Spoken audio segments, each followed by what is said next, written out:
Okay, so it is 2:00, Sunday afternoon, Amaravati Buddhist Monastery, and this is a long-held tradition of having the Sunday talks on here at the monastery, so that and this is the beginning of the season of our formal rains retreat period, or traditional rains retreat period, and so that this is the time and kind of these summer talks happen. So I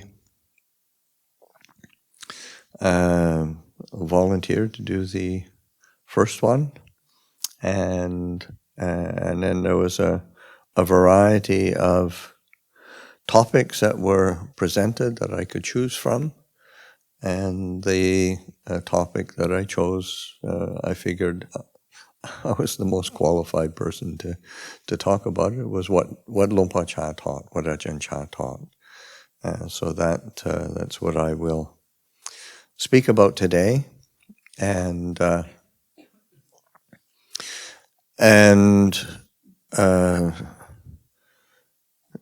try to draw on my failing memory to see what's still there in the memory banks of Ajahn Chah. Of course, it's still. I mean, I think that's one of the things. I mean, he was such a memorable person that he still lives on in the memories and recollections of people, and certainly even people who have not met him or seen him have been influenced and have gained faith in the Buddha's teachings by being exposed to his teachings and and of course his students, and of course Luang Por Pasanno being the very first Westerner to train with Ajahn Chah, so that that influence has spread out around the world.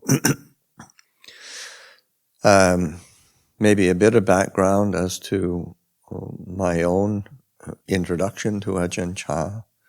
I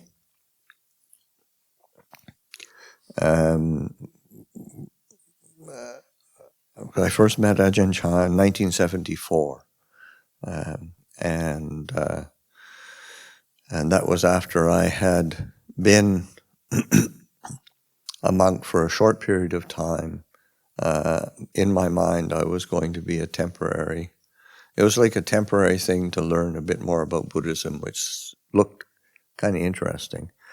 And I'd been, as young, I was traveling just as a kind of hippie backpacker, and ended up in Thailand. And when I was kind of interested in Buddhism, but I didn't know that it was like, Thailand's a Buddhist country. I didn't know that when I arrived. So in those days, information was not that widely available, certainly. So not like today where you've got access to all sorts of information, and the teachings are widely available. But in those days, certainly not so much. And so I was just experimenting, getting some experiences behind me, and I was going to continue on. But I kept hearing about forest monasteries and places where there was because I was in a traditional city monastery on the outskirts of Bangkok, and in Thonburi, and it was a nice, quiet place, and they were very welcoming. But it was in a city, and it was not that peaceful. And I kept hearing of these places that were out in the countryside and that were focused on meditation practice, simplicity of living, kind of adherence to the monastic discipline, and the name for me that kept popping up was Ajahn Chah. So that shortly after I ordained, probably about a month or so after I ordained, then I went up for a visit of a few weeks and ended up. And I couldn't commit at that point. I was still too restless, too young, too unfocused, and so then I left and went somewhere else. But I was keen on meditating and practicing. I was finding it was really beneficial. So I ended up my temporary ordination was starting to extend itself out, and I thought, well, I've got to go back and give myself to Ajahn Chah, and so then that's what I did, and then settled. That was at the end of that year, so 1974, at the very end of the year. So I lived, and at that time, Wat Nana Chat was not yet established. There was a collection of various Westerners with Ajahn Chah, as a tiny minority, really. Ajahn Chah attracted many students and disciples. At that time, there was probably 60, 70 monks, 60, 70 nuns, or ordained people in the monastery, plus quite a stream of lay people coming through all the time. And so we were, say, as a group, we were definitely a small minority, but we were growing in numbers, and Ajahn Chah would send the Westerners out to live after they got a bit of experience and training at Ajahn Chah's main monastery, Wat Pah, and he would send them out to the various branch monasteries, which at that point there was probably about 14 or 15 or something. Now there's over 300. So it's so there was early days, and Ajahn Chah was he was able to. There was just something that was very compelling or attractive or inspiring about his example. Really, especially for us as Westerners, his teaching was because most of us showed up with no language skills, and then so we didn't quite know what he was saying. And then even when we did start learning the Thai language, start realizing we still can't understand what he's saying.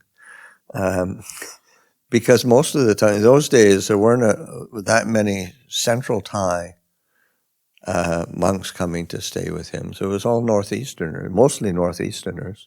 So he'd speak the Northeastern dialect, which was definitely not in the books. So it's having to get our mind around another layer of language to access it. But what really inspired was was his demeanor, was his example, and the example that was set by the community that was around him.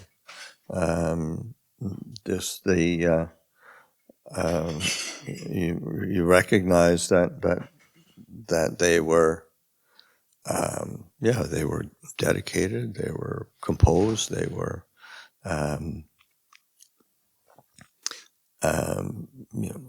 leading exemplary lives, and that was under Ajahn Chah's tutelage. So that it was both, what we learned from him, but also just what we learn from being around the people who lived and trained with him. And so it was a mixture of those things, and this is something that Ajahn Chah, as a teacher, in terms of what he taught. Again, so much of it was example, and and Ajahn Chah never put all of the attention and focus on himself, and he put the attention and focus onto the training of the community. The way of life is what we learn from, and that's it was different than, because sometimes religious teachers or religious leaders can or leaders of any kind put all the emphasis on themselves. I think we have an American president like that.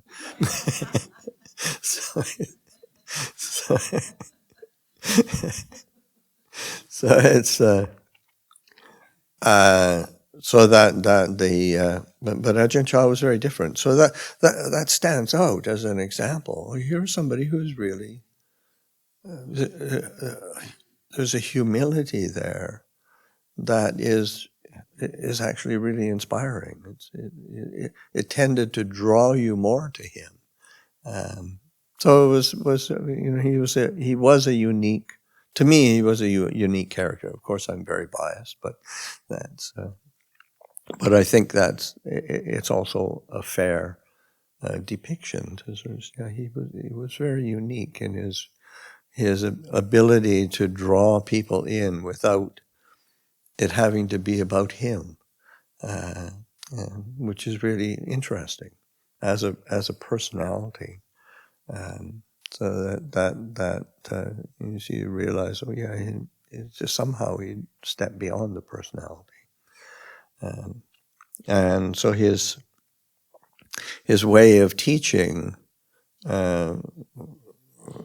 Again, he was very charismatic. He was very skilled, and he could talk and talk, but it was so much of it was his example, and the presence that he had, and that was when a couple of years ago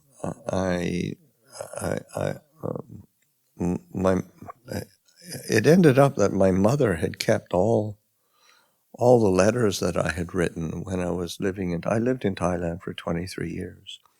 And so she kept all the letters that I'd written while I was traveling, and then all the time I was there. So she kept all of them. And then she a couple of years ago, she said,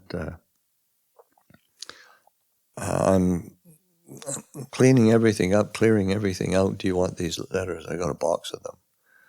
I said, wow.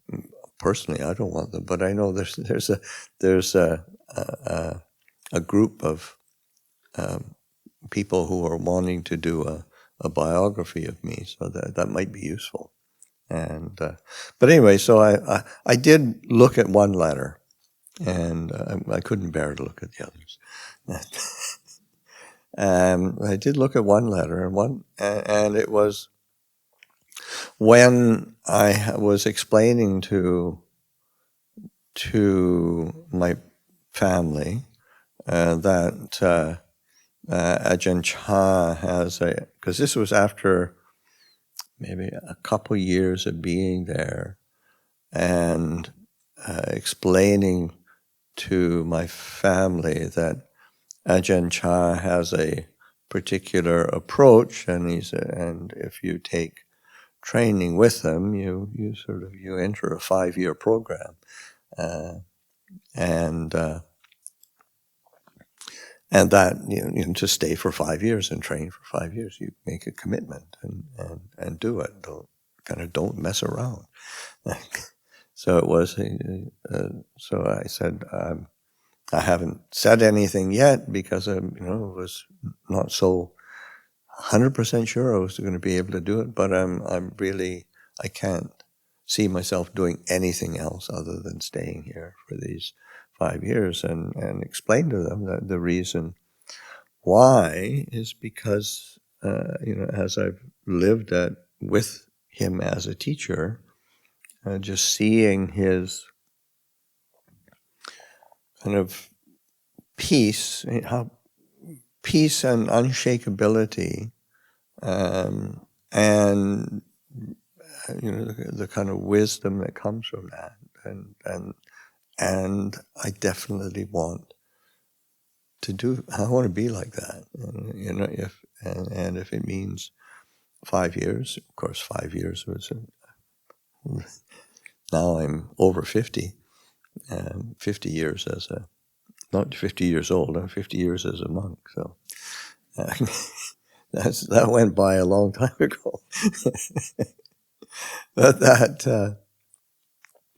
but at that time, 5 years felt like a long, long time. So but it was his presence and his unshakability is he being such a stable anchor in the midst of a community that people come and go, and people are interested and people are not interested.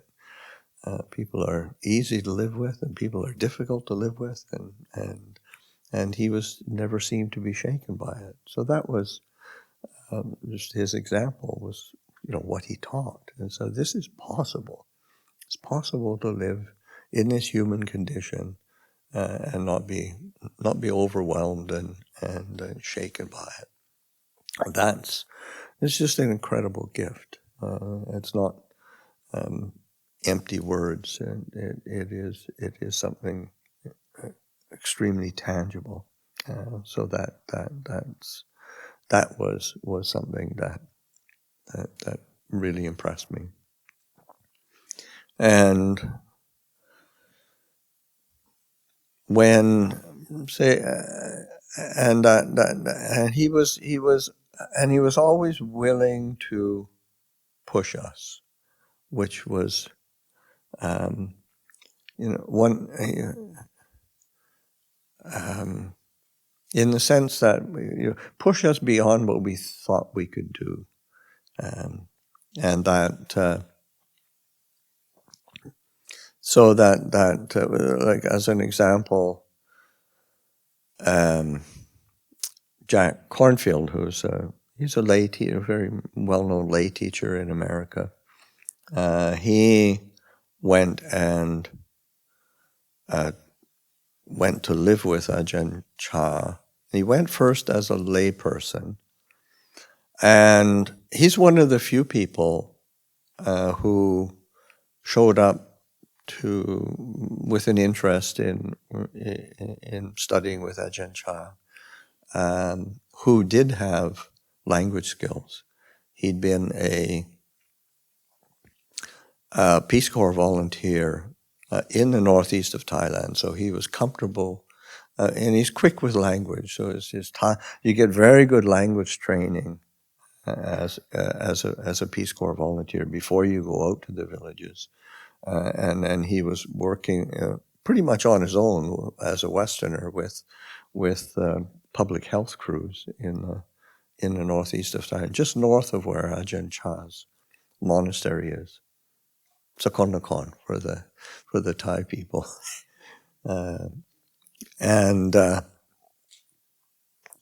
So he showed up. He'd never seen Ajahn Chah before. He kept hearing of it. He'd actually met Ajahn Sumedho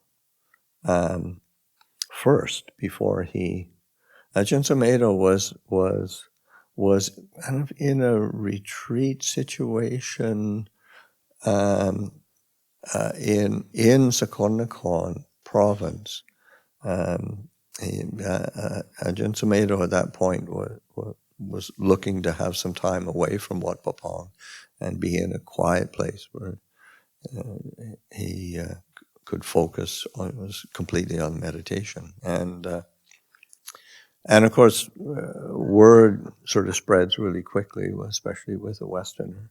And so then this Jack Cornfield was hearing, oh, there's a Westerner, a Western monk in this place. So he went and visited and then found out that, say, Ajahn Sumedho's teacher was Ajahn Chah. And he got interested and he went down and he was thinking that when I finish my stint as a Peace Corps volunteer, I want to take a period of time as a monk. And so he went to Ajahn Chah, explained his interest, and Ajahn Chah's response was, "I hope you're not afraid of suffering." and Jack was, "What? What do you mean? That wasn't part of his deal." And Ajahn Chah explained. He said, "Well, you see, there's two kinds of suffering. There's the kind of suffering that you run away from, and you're afraid of it. You run away from it, and it keeps following you. And there's the kind of suffering that you're willing to face, and that's what you learn from, and that's what your wisdom grows from. And so that if you're afraid of suffering, you're not going to grow in wisdom here." So it's just Ajahn Chah could be incredibly direct like that, and that was a signature quality of his teaching. I mean, there are many different ways that he dealt with people. It was never a cookie cutter kind of template. He was you got the sense that he was extremely intuitive and responded to people differently. With me, it was when I very first went and paid respects. So as this young, newly ordained monk who didn't have a clue what he was doing really, and he just kind of I bowed 3 times, and then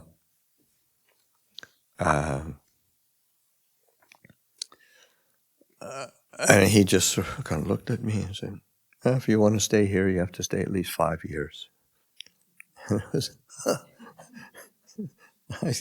That was a bit too much.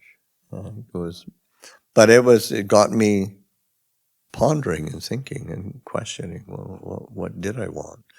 So it planted the seeds for me to go back and stay with him and commit to living with him. As I say, I ended up living with him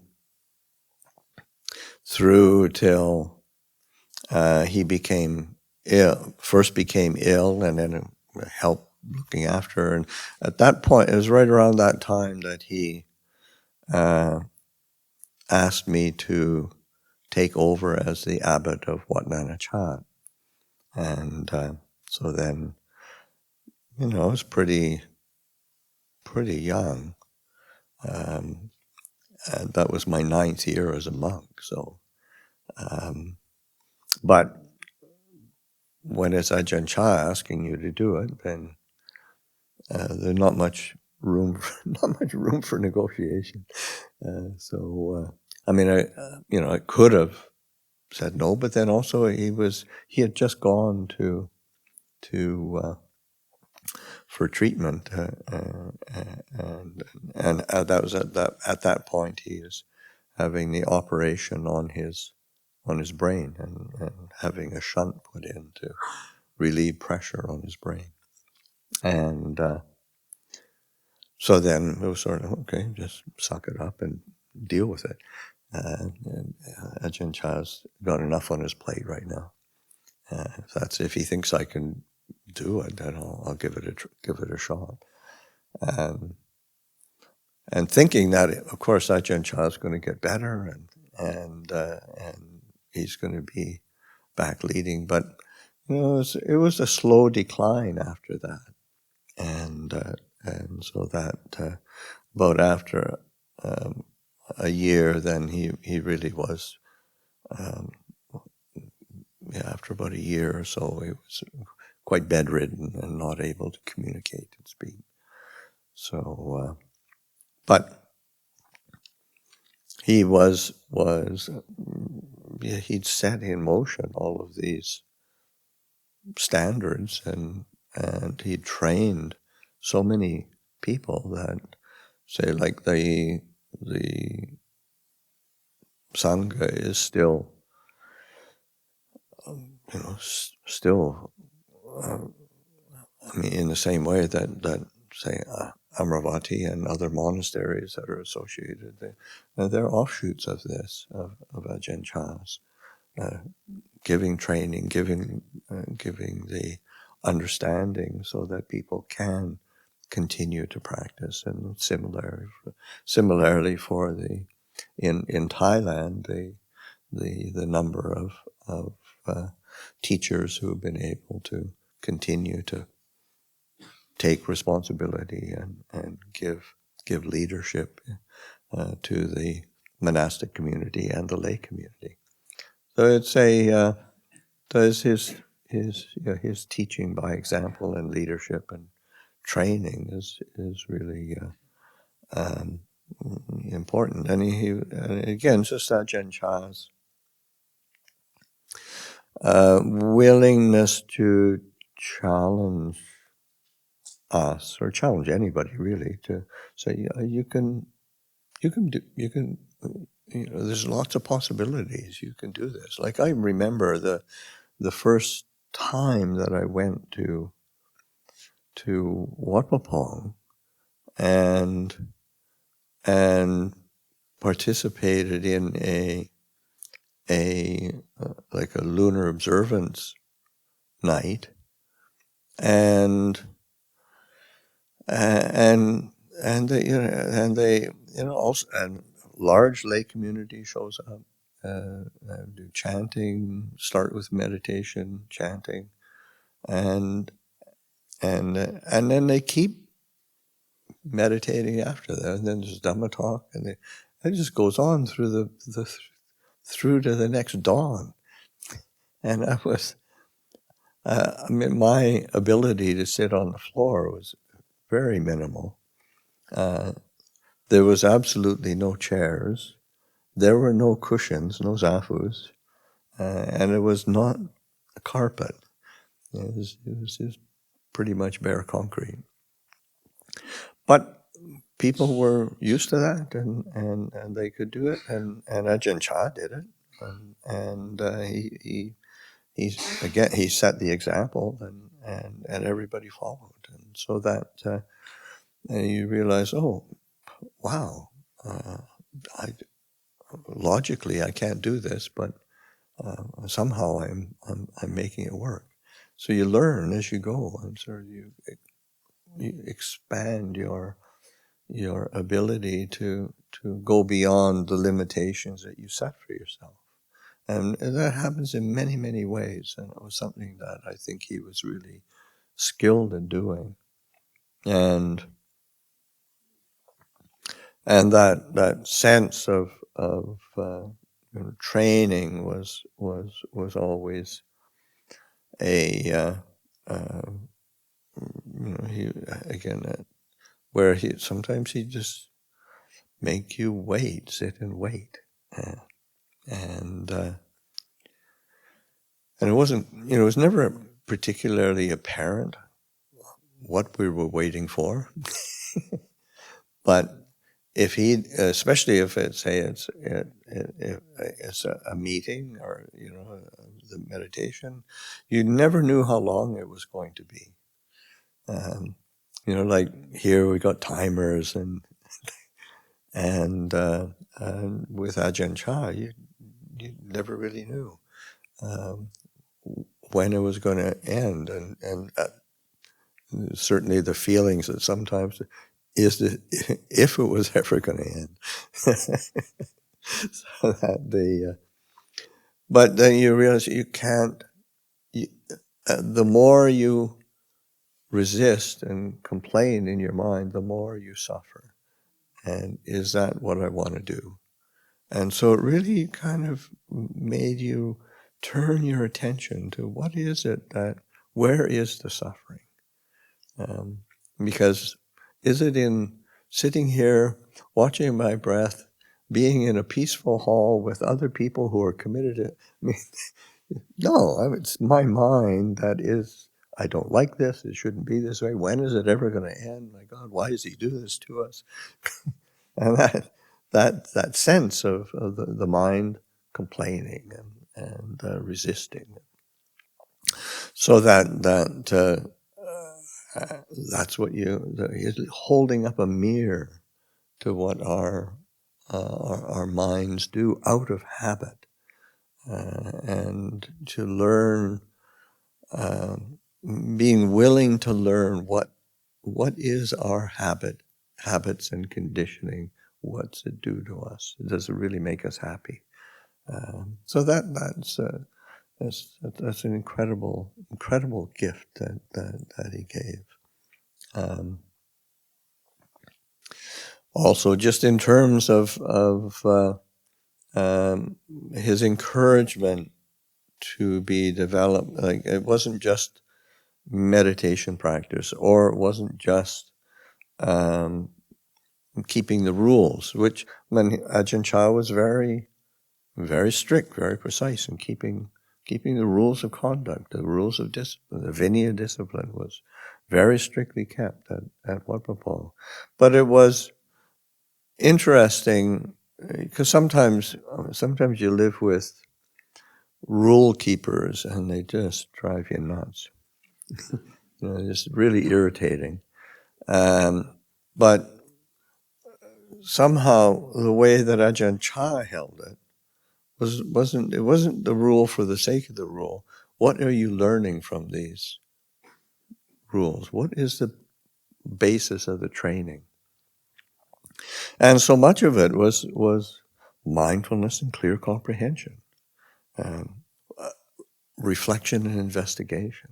What's the intention? What's the volition? Where is the mind moving to? How is it moving? What are you learning from that? Developing a sense of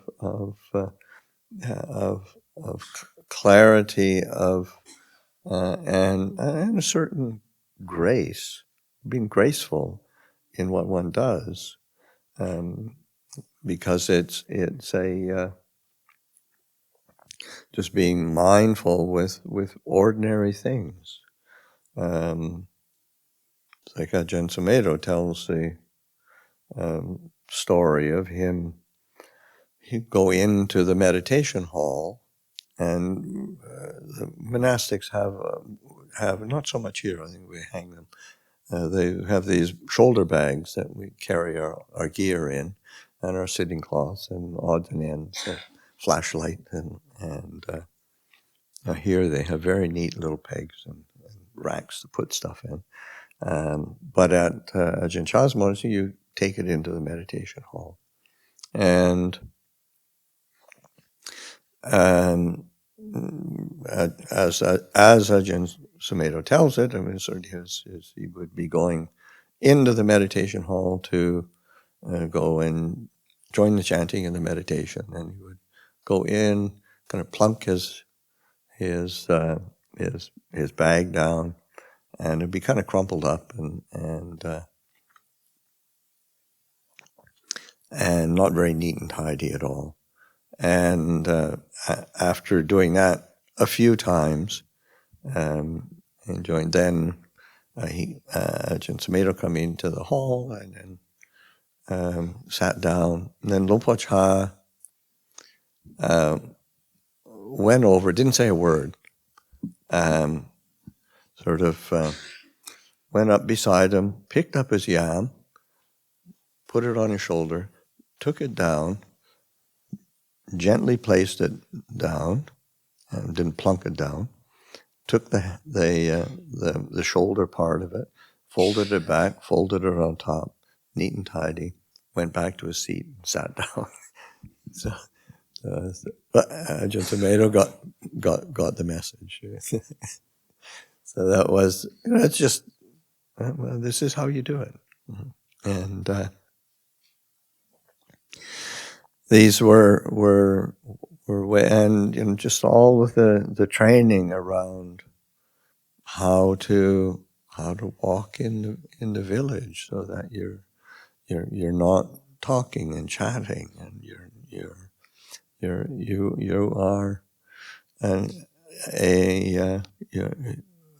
you are a Devaduta. Is a heavenly messenger, like one of the heavenly messengers that the Buddha saw, as sort of an old person, a sick person, a dead person, and a religious seeker. And so, these were what stimulated the Buddha's renunciation and going forth. And Ajahn Chah would always emphasize that, yeah, we are religious seekers, and you want to be living an exemplary life and showing people that there's something peaceful that they can aspire to. And so that you go into the village, you go into the town, you wear your robes on neat and tidy, you walk in a measured way, you don't sort of chat and talk and laugh out loud, and there's you're not boisterous, not so that there's a composure that is cultivated, and it's quite it's very beautiful. Ajahn Chah would often give in emphasizing that, he would often bring up the example of, that was like Sariputta, his introduction to the Buddha's teachings and to the Buddha himself was through him seeing one of the first disciples of the Buddha, Asaji, and gaining faith that this is somebody who's got something different and special. He's peaceful. He must be. If he's not enlightened, he's got to be a disciple of an enlightened being.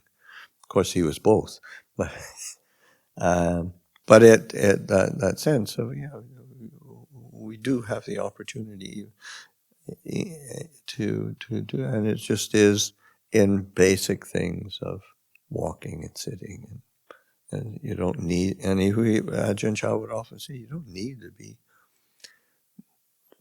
telling people anything about the teachings. Just live them, and people will gain some confidence. And so that was something that Ajahn Chah was very. He put a lot of emphasis on, and that he created communities that were good examples. His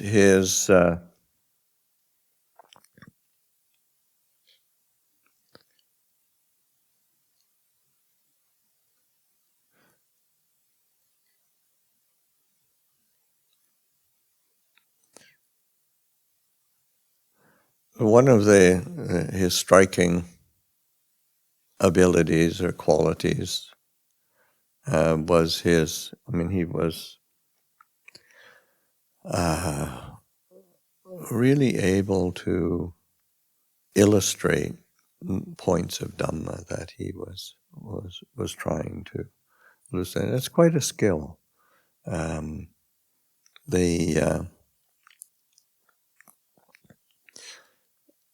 To give similes and to give imagery, so you can sort of that's how that works, and that's it's the and to be able to penetrate something really deeply,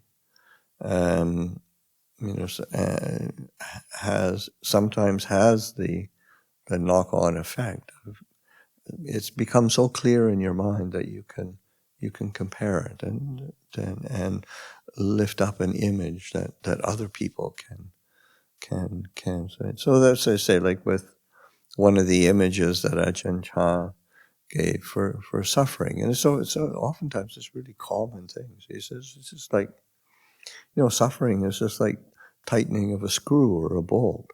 So you just keep tightening and it gets tighter and tighter, and it just is uncomfortable. Whereas the relinquishing and letting go is unscrewing a screw and loose, and it becomes looser and freer, just naturally. So it's that's why we practice. It's just not to clamp down or screw, tighten that bolt up, get more, tighter more.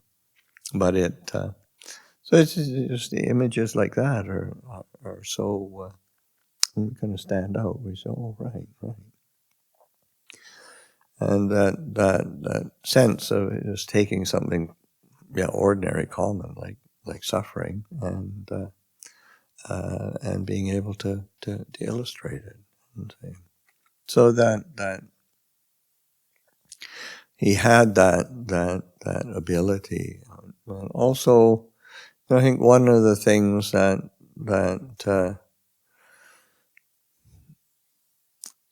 he was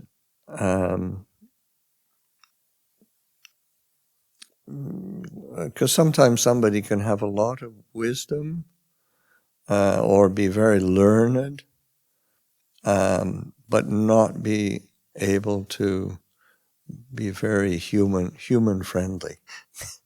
Things get abstract really quickly. But Ajahn Chah was extremely empathetic and compassionate, and so that, and he could be. I mean, sometimes he could be very blunt in his compassion, but also he could be like Ajahn Munindo talks of the time when he just felt like he was just being overwhelmed by difficulties and suffering and am I getting anywhere? I don't think I'm getting anywhere. This is he was losing hope on and plus he was experiencing some physical difficulty. He had to have operations on his knees, and so he was going through a very tough time. So he went to Ajahn Chah and kind of poured his heart out and explained how difficult it was for him at that time. And Ajahn Munindo says that the thing that really stuck with him was Ajahn Chah listening and then saying, "I've been like that. I've been there." Sort of that kind of empathizing and the ability to sort of put himself into other people's position.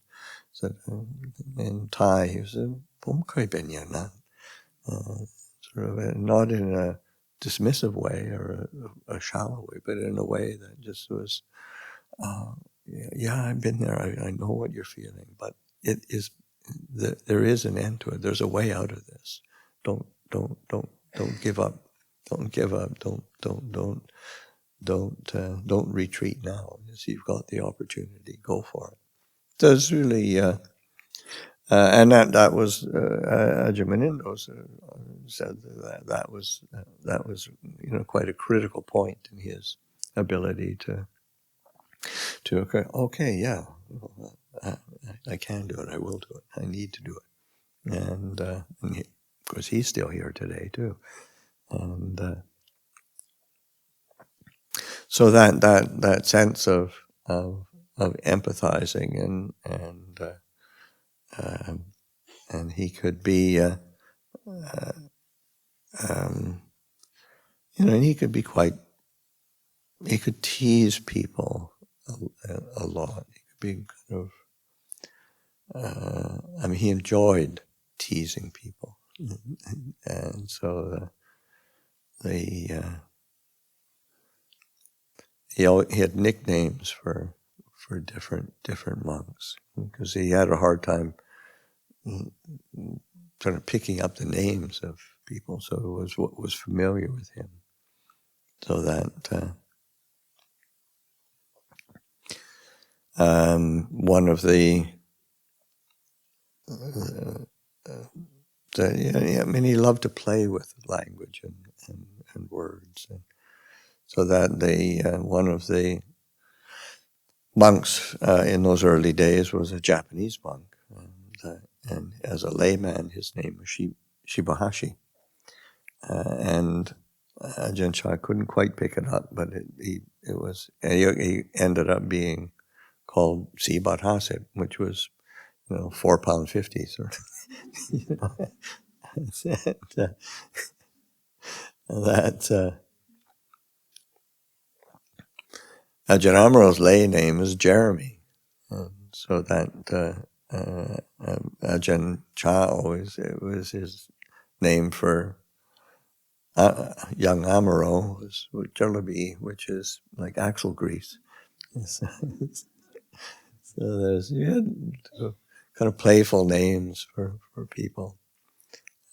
Fortunately, I showed up already ordained, so I had my Pali name. So I was spared the funny nickname.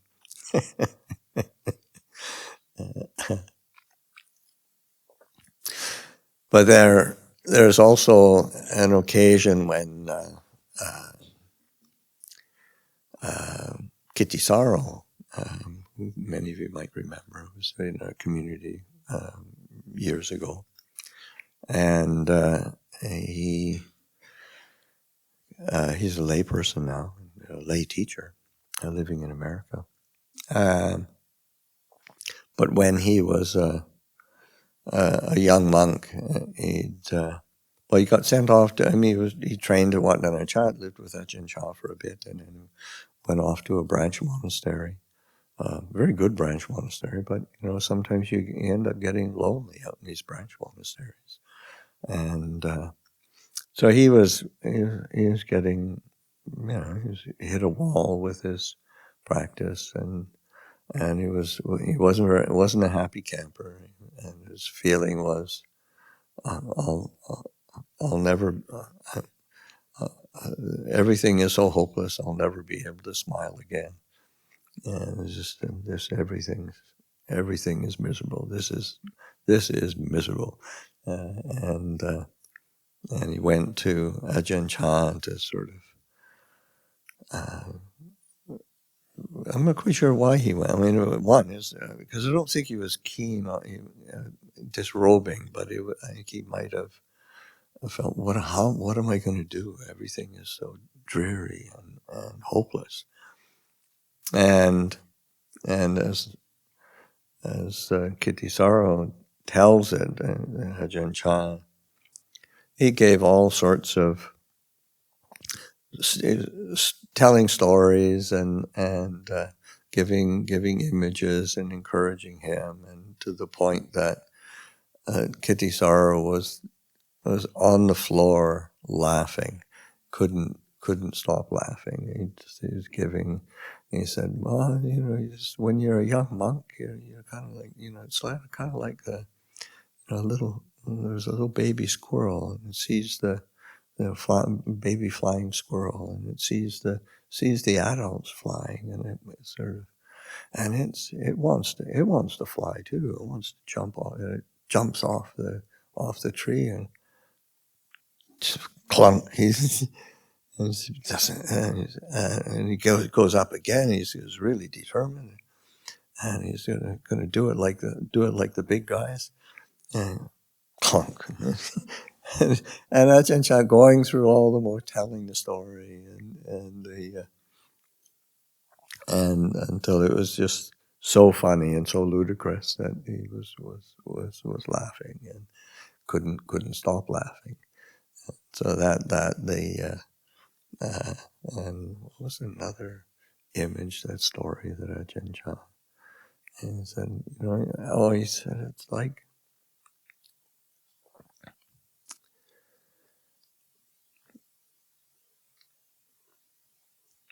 isn't like there's like in Thailand you've got these crickets that have quite very loud and actually quite pleasant sound, and they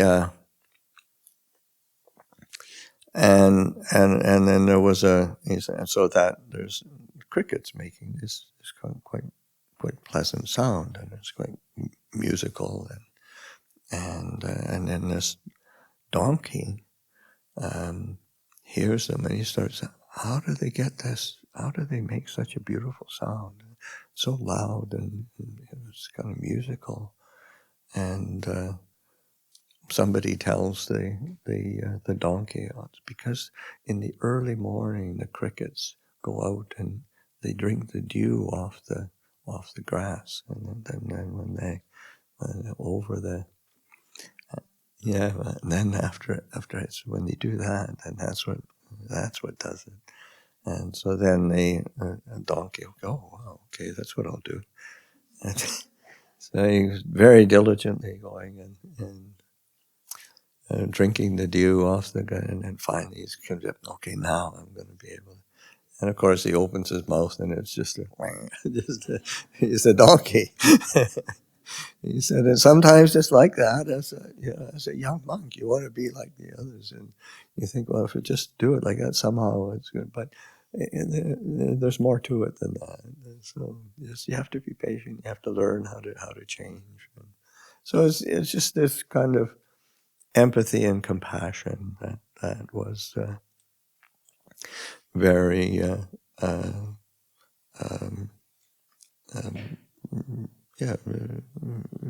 It was something that we all felt. He had this tremendous compassion for all of us, and sometimes even when he was very strict with us, we never felt it came from a place of aversion or kind of personal agenda in any way. It was something, so that it was quite exceptional like that. Everybody trusted him, whether one was a monastic or a lay person, and he just so his leadership and his teaching came from his example and his ability to live what he taught. I mean, that was something that if he taught it, it meant he was doing it. Like because he would have us on these lunar observance nights, we go from the evening time through to through till dawn, and he was always there. As he got older, then I had to moderate that, but everybody encouraged him to, because they saw what he was doing usually in the daytime. He was receiving people and teaching, or doing something, and so that the sangha itself, there's Luang Por, you've got to look after yourself. So that, but he was always kind of a leader. It was actually one time, Ajahn Dhamma talks about it, where it was a lunar observance night, and he had been there for the evening chanting and the meditation, and then he gave a Dhamma talk after, and then he sat up, and he always had fantastic posture. He always sat up straight. It was really quite exceptional.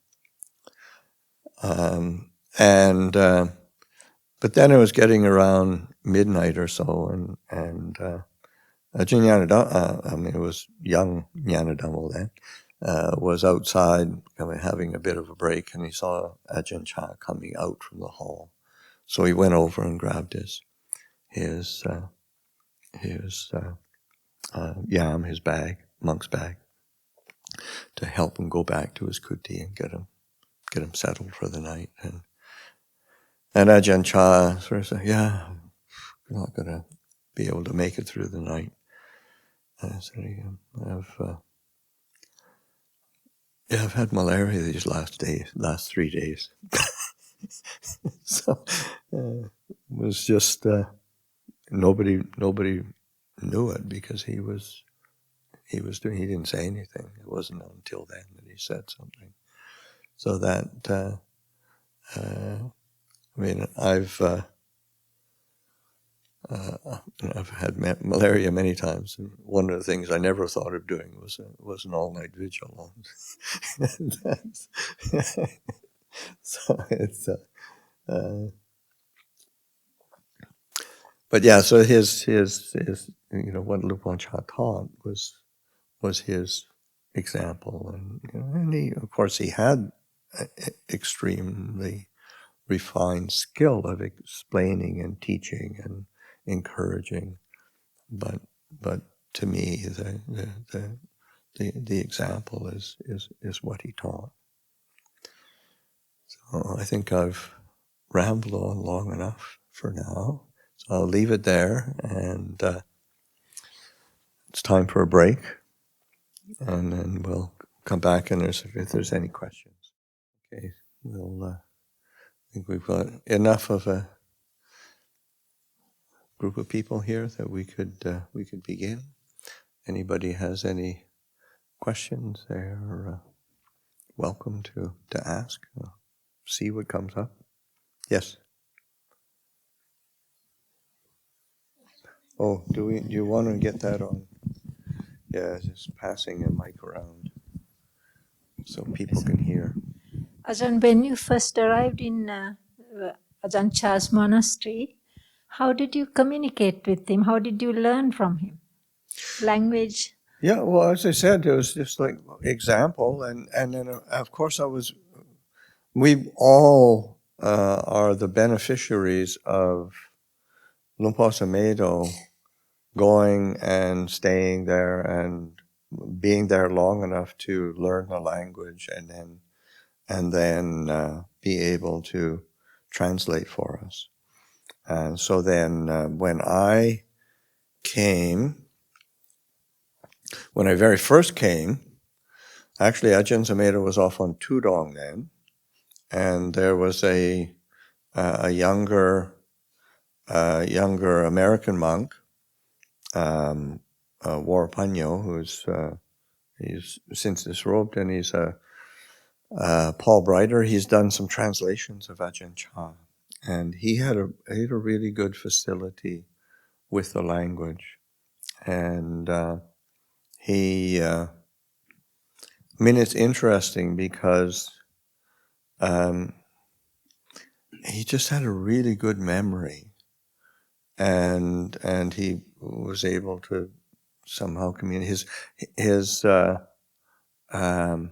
He never learned how to read or write Thai, so it was always from listening, but he got good at the northeastern dialect, so that as well as Thai, but and so his translations are from the recordings that were there and he particularly enjoyed translating the various talks and teachings from the northeastern dialect, which is a great kind of blessing for everyone, because that's Ajahn Chah's home language. And when he's kind of comfortable and just sort of teaching and riffing, it's in sort of down home Lao, it's quite it's very expressive, because that's his home language. He was a great communicator in Thai, but where he really shines is in his own dialect.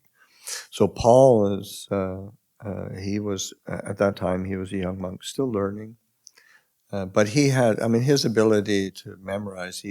One of the things he did was memorize the Patimokkha, which is, it's like 45 pages of Pali, and it's 227 rules. It's not scintillating literature to sort of begin with. So it's just a feat of memorization. And when you recite it, when we recite it on the lunar observance, like the full moon and the new moon, then there's always somebody who is reading it and checking it, because it needs to be letter perfect, or should be letter perfect. And he was so comfortable that he started noticing that the checkers would just kind of drift off, and because everybody knew he doesn't make any mistakes. So why do I need? So he would throw in a mistake from time to time, just to see if they're listening, if the checker was listening, which that's really difficult. It's hard enough to try to follow it and get it right, but then just for the fun of it, to throw a mistake in, is really. So he was good with the language. So he was, when I first got there, that was who was. And then when I came at the end of the year, Ajahn Sumedho was back from his tudong in India, and so that Ajahn Sumedho would translate, or Paul would translate, or Panyu would translate, and other monks were getting, everybody was motivated to learn the language, and I'd spent a good chunk of time in central Thailand, so I actually started with when I very first went, then it was zero comprehension, but I had been in central Thailand, so and I'd had exercise books that I learned to read and write, and learned the structure of the language, and I was reading and then listening, and because it was like nowadays there's really good tools for learning language, but in those days it was a lot of repetition and patience.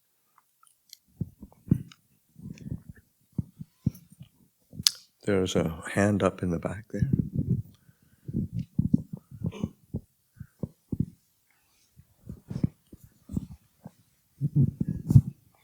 Thank you. Can you tell us more about Ajahn Chah's background himself, where he came from, and where he got his training? Because he seems like an extraordinary human being. Yes, yeah, exceptional. Well, where his monastery is actually quite close to his home village. It's about 3-4 kilometers away. So he was born in rural northeast Thailand, Ubon province, and is from a comfortable family, but it was comfortable in the sense of out in the countryside, and in those days, life in the northeast of Thailand was kind of beyond basic. It's very simple. The northeast of Thailand is considered the poorest part of Thailand, and the last to be developed, really. And so that when Ajahn Chah was growing up, it was very remote, and so that he growing up,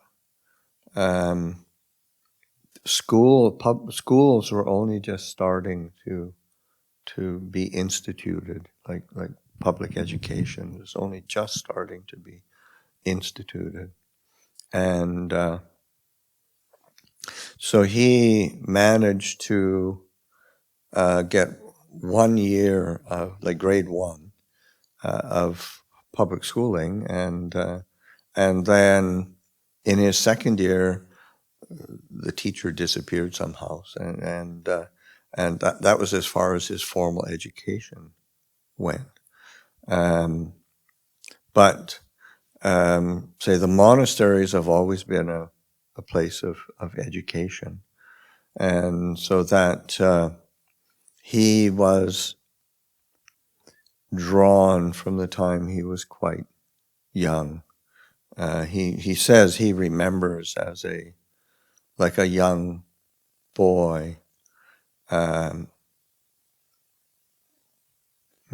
6 years old, or something like that, quite young, and playing games. But the games that he wanted to play were him being a monk and sitting on a platform and giving precepts.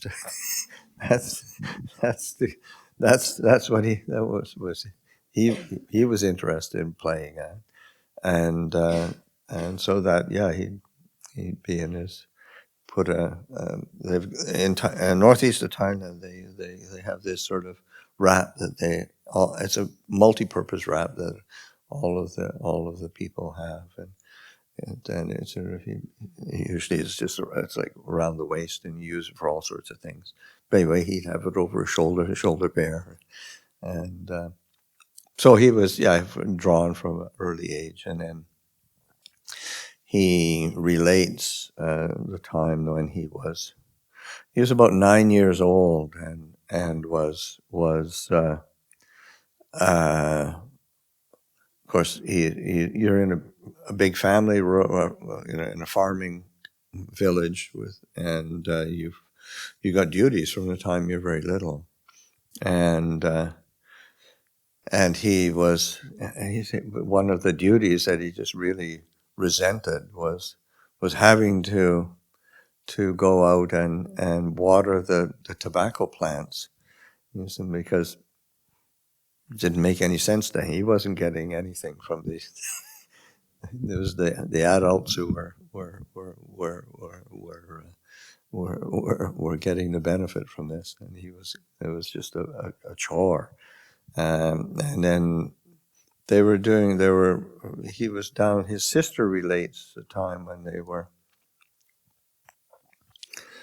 were underneath the house, because in there everything's up on pillars on stilts, and the underneath is where various things happen. Like you've got a loom under there usually, and sometimes some of the animals, and that's definitely where your rice pounder is,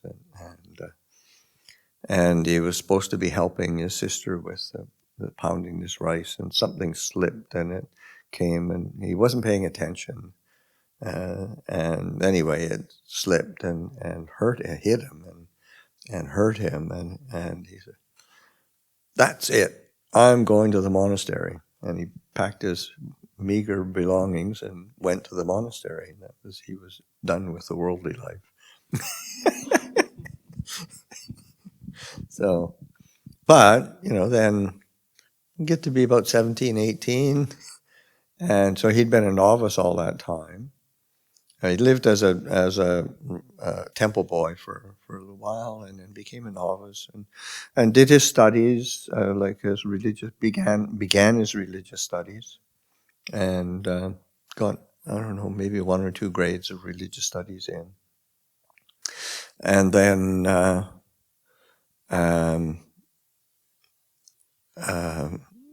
just the pull of the world as a teenager too much, so he left, and then, but after a couple of years, I was sort of like this really I'm kind of disillusioned, disenchanted with the world, and came back. So he ordained as a monk when he was 20, which is that's when you can first ordain as a up until then you have to be as a novice.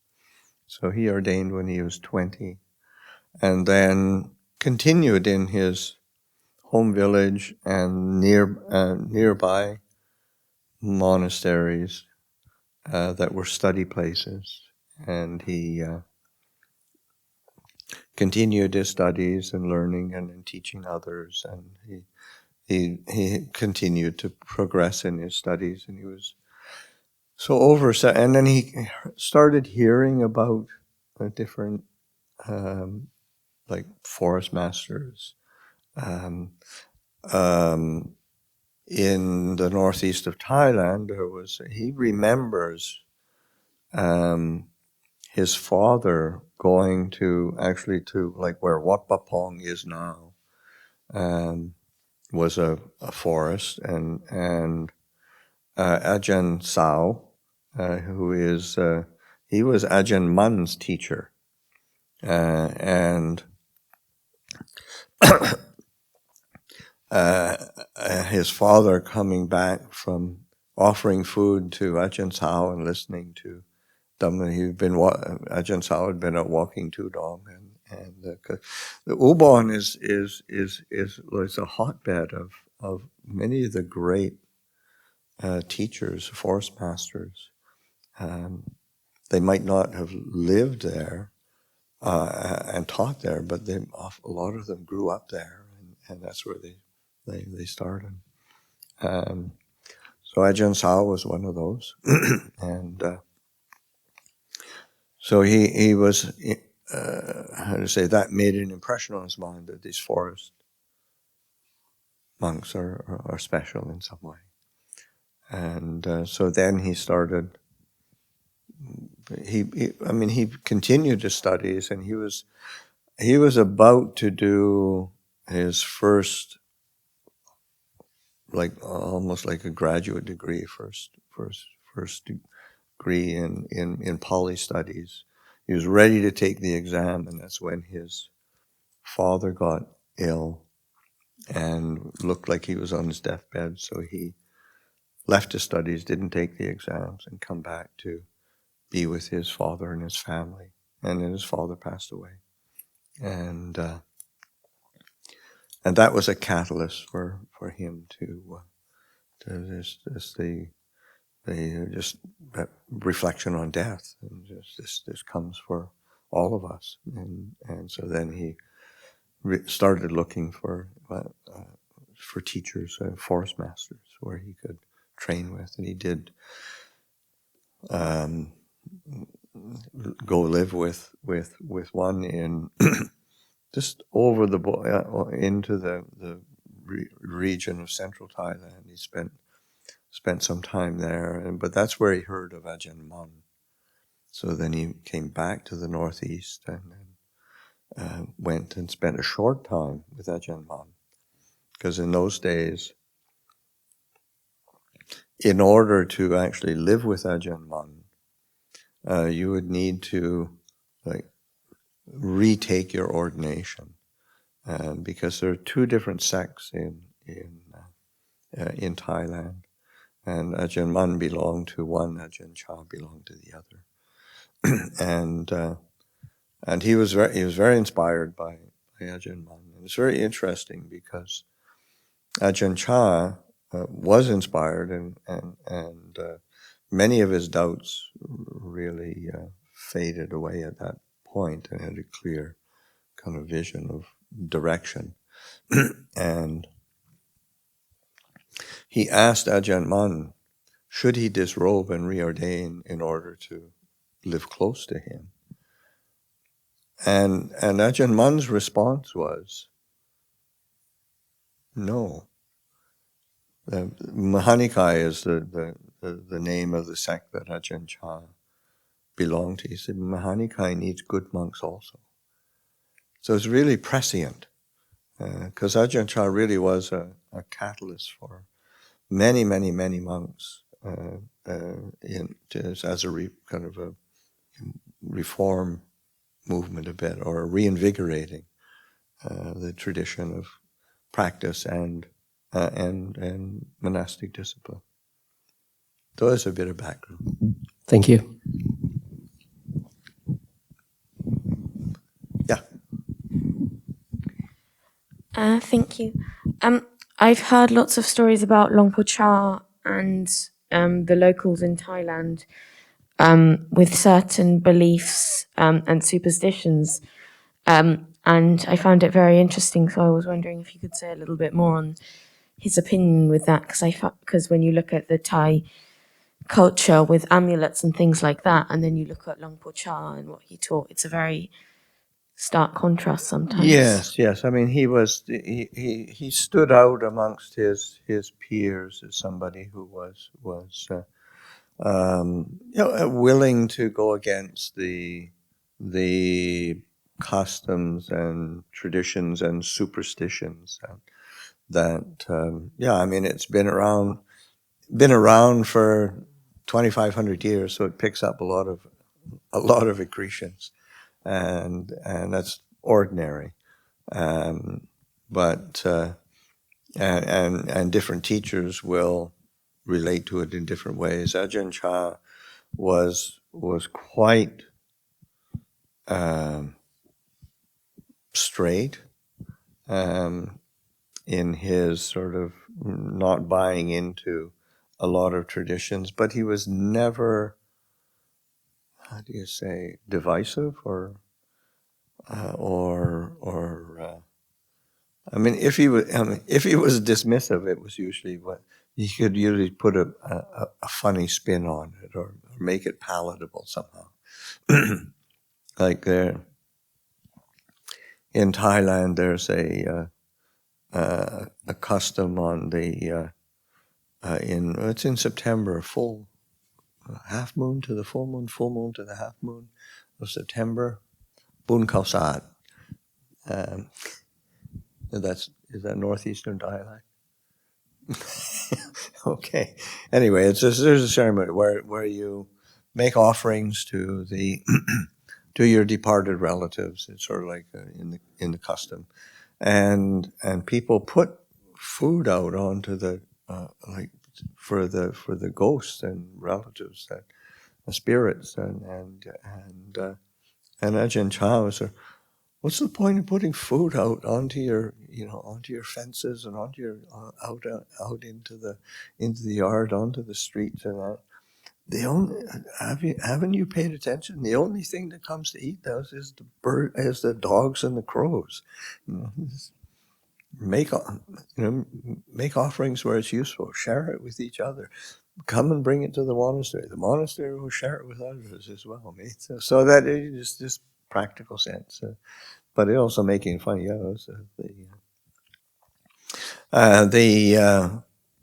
With amulets, he was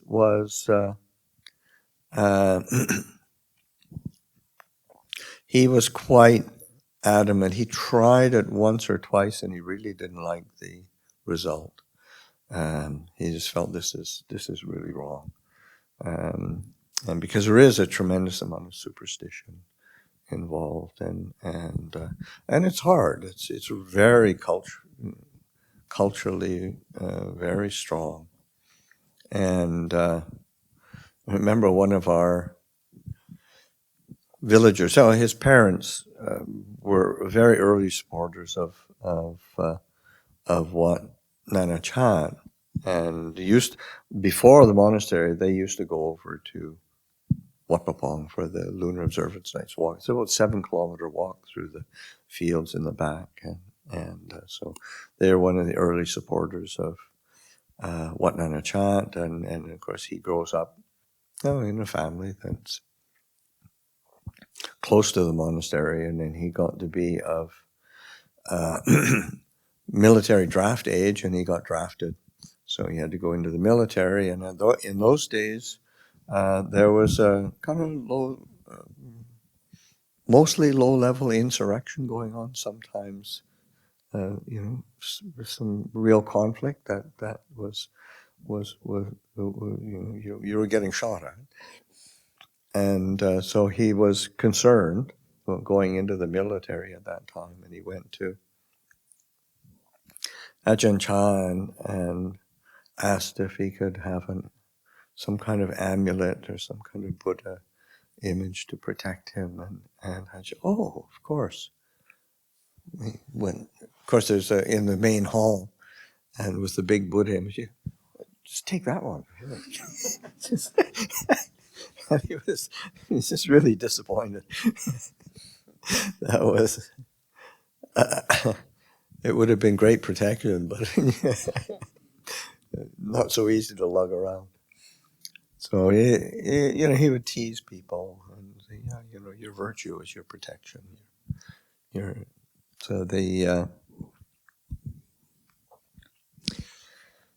were many things like that. He simplified things a lot around funeral ceremonies, around.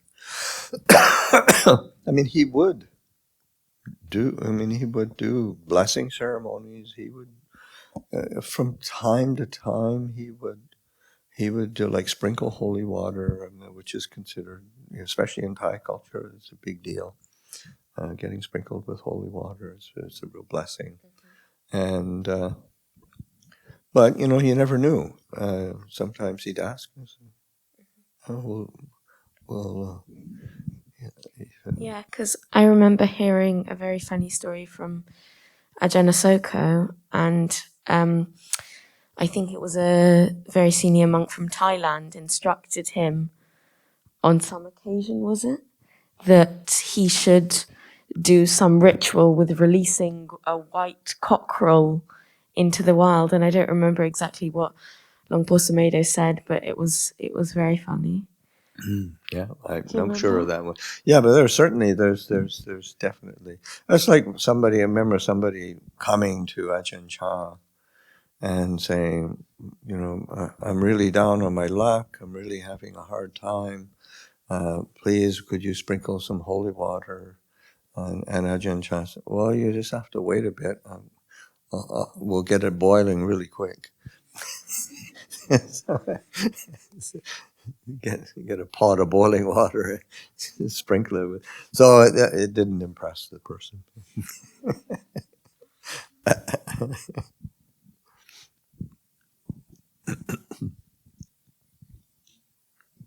Yes, so move the mic over.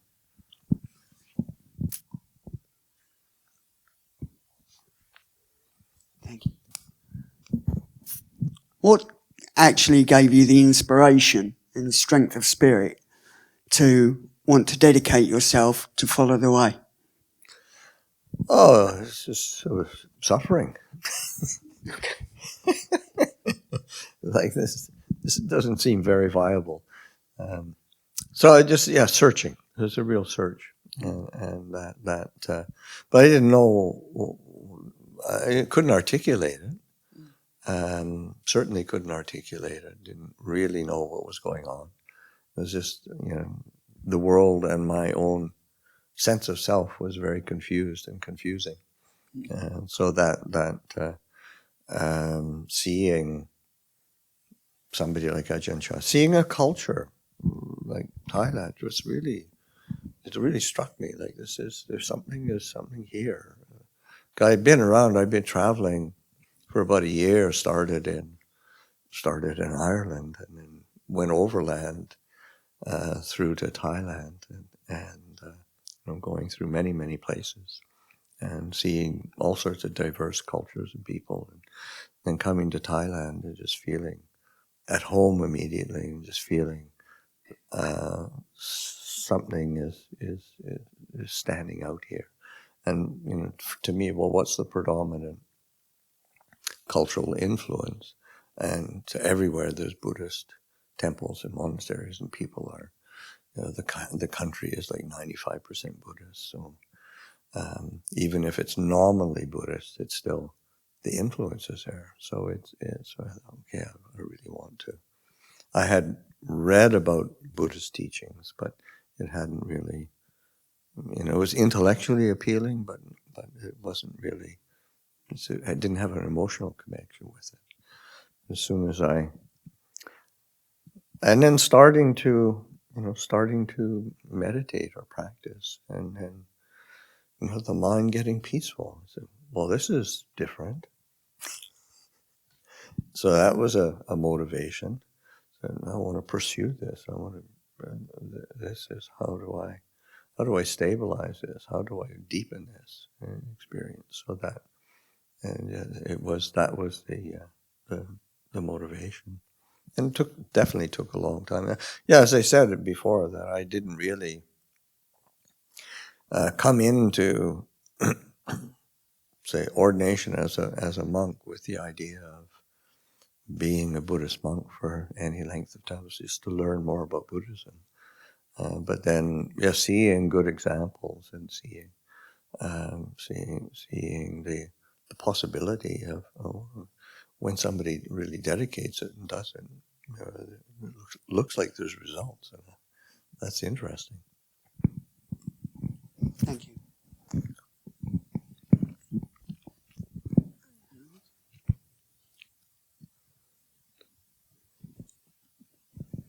Yes. Recently, I sort of heard one of the monks reading the first chapter of your biography that they are writing, I think. And they was in it. You said that you felt uncomfortable, or you didn't fit in growing up with a normal society. You could notice there was a difference. Did you feel coming to a Buddhist country and the monastery, you felt like you got home, you met? Yeah, all of a sudden, this looks normal. this looks like it makes sense. So and it was a feeling. Just this feels comfortable. This feels right somehow. Something's important. So that was certainly a critical factor. And just growing up, I mean, I grew up comfortably, great parents, good family, decent education, despite my laziness. But it was sort of, what's it for? What's it about?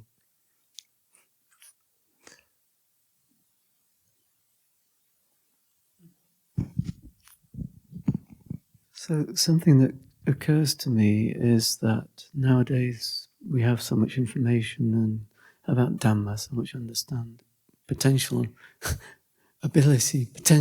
to understand the teachings. Whereas when you began, you talked about following example. And I wonder whether the emphasis then, especially as you didn't understand the language even, that being in the presence of someone like Ajahn Chah, how much a part of that meant in how, in a sense, we could perhaps overlook that. Now we've got all this information. Sometimes, what's the idiom? Too much information. So it's, certainly. So, but also, we've got more places, and there's more, and there is the information of where these places are. So people show up from all over. I mean, here in particular, Amaravati. I mean, you've got people coming from all over the world to plug in. So it's and in Thailand, I mean, with the before it was more sort of word of mouth, but now it's people are actually much more knowledgeable when they show up at a monastery these days, which makes life for the abbot and teachers and community a bit less strange. Because before people, there's just this strange conglomerate of people that showed up who may or may not have very much information, or the information is kind of wonky.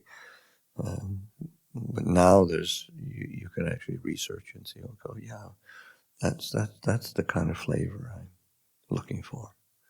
And oftentimes people will have a bit of a experience and background before even showing up. So it cuts both ways. Yeah. So as a result, perhaps they're more likely to be attuned to the thing they're getting into because they've done their research before they arrive. Yeah. So it works both ways. Yeah, both a benefit and a drawback, which is the case with everything, really. It was one of the ways that the Buddha had us reflect and investigate of our experience and the body, the feelings, mind, moods, impressions. What's the benefit? What's the drawback? What's the way out? One of the drawbacks is that we can have too many expectations. Yes, absolutely. Yeah, which is that's something for me. Going to live in a monastery, going to Ajahn Chah's monastery, I had so little information. I had no expectation, and sometimes if you have a bit too much, you've already conceived of how you think it should be or how it's going to be, and of course that's a recipe for disaster because this just isn't how it works.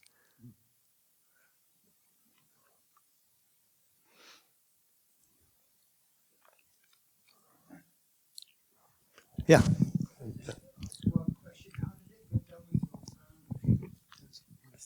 Just a second. We'll get it. How did your becoming a monk go down with your family, and how did their reaction affect you? I was very fortunate. My family was quite accepting, and I never got any pushback or any confusion. Everybody was how do you say, disappointed that I wasn't going back. And it was I stayed away for quite a long time as well.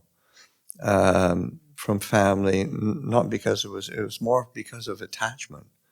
That I had a lot of attachment to my parents and my siblings and my extended family, and it's interesting when people have, like I've had my mom come to the monastery, and oftentimes people ask her, well, what was your reaction? What was your response to him going off and becoming a monk all those years?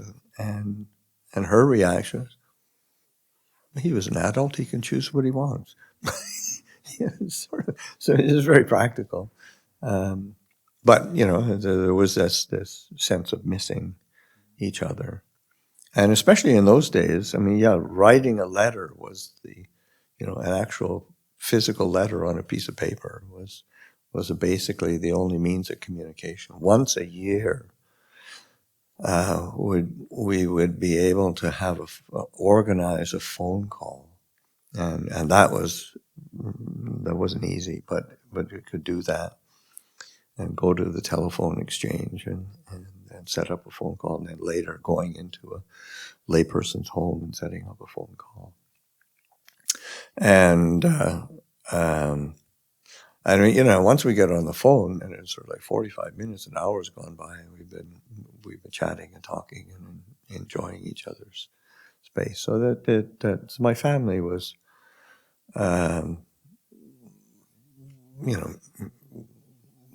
was missed or upset because I wasn't there, but it was also they saw what I was doing was good. And then in my extended family, I went back. Well, I went back a few times after I started going back. 1989 and I visited all my family. They were scattered around Canada, and because we have, it's a strong family connection, and so they were all interested and supportive, or polite, and then a few years after my first trip, going back, went on a trip to Canada there was a lay woman and a couple of her family members wanted to see places in Canada, so he invited me and Ajahn Chah as well, because he was the sort of assistant abbot for me, so it gave the opportunity for us to travel together, and we went, and basically went to wherever I had relatives, mostly, and then one place we went was where both my parents grew up. It's the city of Winnipeg. It's right in the middle of Canada, and so relatives on both sides. And then I went to university there, so I still had several university friends who had wanted to keep in touch, and there was interest in Buddhism there. So this Buddhist group invited me to give a talk. So I go to give a talk, and there's all sorts of people show up, and when we went back to Thailand and back to Wat Nana Chat, talking to the community and sort of say, yeah, it was really interesting. I'll go back, went to Winnipeg, where I spent a lot of time growing up, and they've even got a Buddhist group there. When I was there as a student, no idea how to connect with Buddhism, and there was all sorts of people come out to actually meditate and listen to a Dhamma talk, and then Ajahn Chah pipes up and says, yeah, but about half of them were his relatives and friends. So it was very sweet.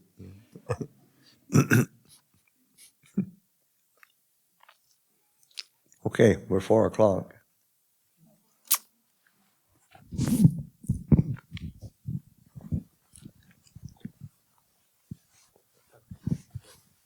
Sure, you got time? You got time? Oh, you got a question? Oh, okay, yeah, well, go for it. Yeah, so the I guess in Asia, people have a different way of seeing things, different way of thinking, and I've never lived in Asia, but people say the Western is much more individualistic, probably more neurotic. So do you think Ajahn Chah was very good at understanding the Western way of thinking? I don't think he ever understood the Western way of thinking. Why did they think like that? It just creates complication and difficulty.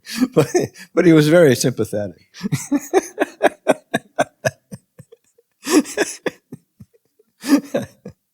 So he was usually ahead of you in terms of your thinking.